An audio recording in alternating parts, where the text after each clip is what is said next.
ઈડરના દંપતીનું કરુણ મોત. આજે મૃતદેહ પરિવારને સોંપાશે. અમદાવાદથી લંડન જઈ રહેલ એર ઇન્ડિયાના વિમાને થયેલ દુર્ઘટનામાં સાબરકાંઠા જિલ્લાના ઈડર તાલુકાના કંબોયા ગામના વતની અને હાલ ગાંધીનગરના સેક્ટર 24 ખાતે રહેતા એક દંપતીનું કરુણ મોત નીપજ્યું છે.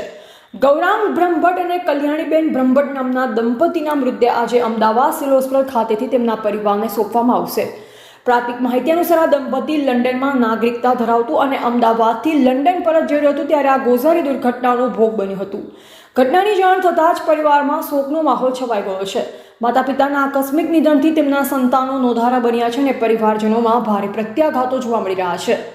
અમદાવાદ સિવિલ હોસ્પિટલ ખાતે ડીએનએ રિપોર્ટ આવ્યા બાદ ગૌરાંગભાઈ અને કલ્યાણીબેનના મૃતદેહ પરિવારને સોંપવામાં આવશે. ત્યારબાદ ગાંધીનગરના સેક્ટર 24 ખાતેથી આ દંપતીની અંતિમ યાત્રા નીકળશે. આ ઘટનાના પગલે સમગ્ર સાબરકાંઠા અને ગાંધીનગર પંથકમાં શોકનું મોજું ફરી વળ્યું છે. એવા રાજકમલસિંહ પરમાર, ભારતની અસ્મિતા, સાબરકાંઠા.